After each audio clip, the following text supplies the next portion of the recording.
Hello and welcome to another lecture of the soil science. ఇక్కడికి వచ్చేసరికి which of the following minerals is used to assess the hardness and Mohs scale వచ్చేసరికి 1 to 10 దగ్గర పెట్టుకుంటూ ఉంటారు. Quartz వచ్చేసరికి 7 score, calcite వచ్చేసరికి I think 4 or something, and gypsum వచ్చేసరికి 2. So ఇవన్నీ కూడా ఎన్ని మినరల్స్ కూడా యాడ్ చేస్తూ ఉంటారు. సో మీకు ఫస్ట్ ఉండేది మోస్ స్కేల్లో ఫస్ట్ టాల్క్, తర్వాత వచ్చేసరికి జిప్సమ్, ఆ తర్వాత క్యాల్సైట్ సంథింగ్ లేకపోతే ఇంకోటి ఏదో ఉంటుందో తెలిసి, అండ్ లాస్ట్లో వచ్చేసరికి డైమండ్కి వచ్చేసరికి హైయెస్ట్ మోస్ స్కేల్ హార్డ్నెస్ 10. ఈ మోస్ స్కేల్ యొక్క ఉద్దేశం ఏంటంటే దీనిపైన ఫింగర్ నెయిల్తో వేసినా కూడా స్ట్రైక్ పడిపోతూ ఉంటుంది, అంత చాలా సెన్సిటివ్ ఇది. సో దీనికి అందుకని మోస్ స్కేల్లో 1 ఇచ్చారు. డైమండ్కి వచ్చేసరికి డైమండ్తో కోస్తే కానీ డైమండ్ తగదు, అంత షార్ప్ది, అంత స్ట్రాంగ్ది. సో దానికి 10 ఇచ్చారు. సో దాన్ని బట్టి మోస్ స్కేల్స్లో ఈ మినరల్స్ అన్నీ కూడా ఉపయోగిస్తారు. క్వార్ట్జ్, క్యాల్సైట్, జిప్సమ్ ఇవన్నీ కూడా ఉపయోగిస్తారు. ఇంకా చెప్పాలంటే list I think I have to be more specific. Talc, gypsum, calcite, fluorite, apatite, feldspar, quartz, topaz, corundum and diamond ఇవన్నీ కూడా ఉపయోగిస్తారు. మళ్ళీ ఒకసారి చెప్తాను. Talc, gypsum, calcite, talc, gypsum, calcite, okay. And next one వచ్చేసరికి fluorides, apatite, feldspar, fluorides, apatite, feldspar, and next one వచ్చేసరికి quartz, topaz, corundum, quartz, topaz, corundum and diamond.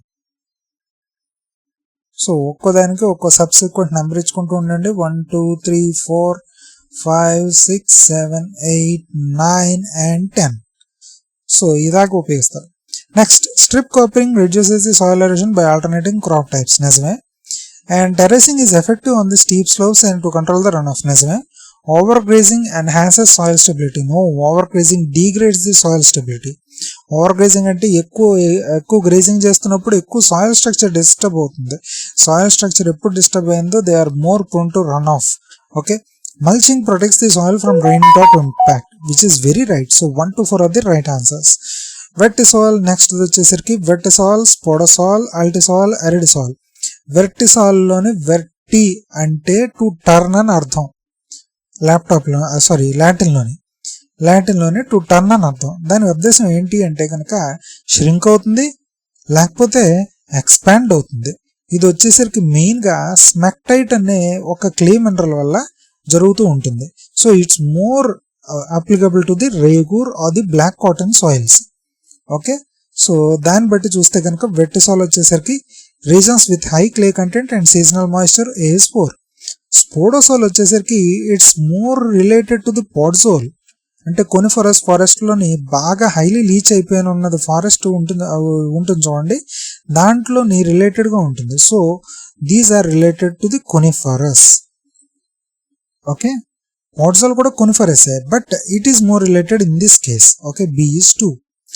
And C is ultisol. Ulti అంటే last లేదా ultimate అంటే లేదా waste అని అర్థం చేసుకోవచ్చు. It's mainly present in the tropical or subtropical రీజన్, C is 3. And D is aridisol. Arid అంటే చెప్పండి డ్రై అంటే సెమీ డ్రై రీజన్స్ లో ఎక్కడైతే ఉంటాయో దాంట్లో దొరికేది. So D is 1. So 4 to 3 1. A is the right answer. Next, chemical fertilizers can lead to the soil degradation if over used, నిజమే. ఎందుకంటే డైసోడియం హైడ్రోజన్ ఫాస్ఫేట్ అనేది ఒకటి ఉంటుంది. ఇవన్నీ కూడా ఇలాగే ఇది ఫాస్ఫేట్కి కావాల్సిన కెమికల్ అనేది ఈ విధంగా మనకి లభిస్తూ ఉంటుంది. మనం వాడే పొటాషియం, యూరేట్ ఇవన్నీ కూడా, అదే యూరియా, వీటన్నిటిలో కూడా. సో దీంట్లో ఈ సోడియం అనేది ఎక్కువ వాడడం వలన కాన్సన్ట్రేషన్ ఎక్కువ ఉపయోగపడిపోయింది అనుకోండి, సాయిల్ సెలైనిటీ పెరిగిపోయి దానివల్ల మైక్రోబియల్ బ్యాలెన్స్ తప్పుతుంది. దానివల్ల సాయిల్ స్ట్రక్చర్ కూడా డిస్టర్బ్ అయ్యి వాటర్ లాగింగ్ అదే అయిపోతూ ఉంటుంది. సో డిగ్రేడేషన్ ఆఫ్ సాయిల్ ఖచ్చితంగా అవుతుంది. So both and R true and R is the correct explanation of A. Which of the following is not a type of lineation? Not a type అంటాడు. Mineral lineation, it is a type. Stretching lineation, it is a type. Bedding plane, it is a lineation. Fold axis వచ్చేసరికి ఏంటంటే మీకు ఇది వరకు చెప్పు ఉంటాను నేను. ఒక కంప్రెసివ్ ఫోర్స్కి వచ్చేసినప్పుడు layers of the bed plane of the rock they get compressed in wave like here. ఇవి వచ్చేసరికి సింక్ లైన్ అంటారు యూ షేప్ దాన్ని. ఈ ట్రఫ్ అదే ఈ పీక్స్ కింద వచ్చేసిందని యాంటిక్లైన్ అని అంటూ ఉంటారు. ఈ యాంటిక్లైన్ ఒక యాక్సిస్ గుండా ఎక్స్టెండ్ అవుతుంది, దాన్ని ఫోల్డ్ యాక్సిస్ అని అంటూ ఉంటారు. ఓకే, అలాగే ఈ సింక్ లైన్ కూడా ఫోల్డ్ యాక్సిస్ ఉంటుంది. ఈ fold axis these are not a type of lineation. Okay, ఇదేం లీనియేషన్ ఇండికేట్ చేయదు. అంటే లీనియేషన్ అంటే మినరల్స్ అలాగే అరేంజ్ అవుతాయి, ఆ ఫోల్డ్ యాక్సిస్ అప్పుడే అరేంజ్ అవుతాయి అన్నట్టుగా గ్యారంటీ ఏమవుతుంది. So fold axis is the right answer. A clinometer compass is used in the field to measure the strike and dip of the faults and folds, which is very good. And consider the following statements about the soil physical properties. Soil texture determines the water retention capacity. Nizame. Bulk density indicates the compactness of the soil. Nizame. Soil color is unrelated to physical properties. Not true. Soil color is indeed related to physical properties. Porosity affects water and air movement in the soil, which is very true. So 1 to 4 are the right answers. Bulk density వచ్చేసరికి gamma B is equals to weight of solids to the total volume of soil. So మనం ఏది compact అవ్వకుండా దొళ్ళగా ఉన్న soil తీసుకున్నాం అనుకోండి, అది ఎక్కువ volume occupy చేస్తుంది. దాన్ని శుభ్రంగా దంచేసి నొక్కేసాం అనుకోండి, అదే వాల్యూమ్లోని ఇంకా సాయిల్ని మనం పెట్టచ్చు.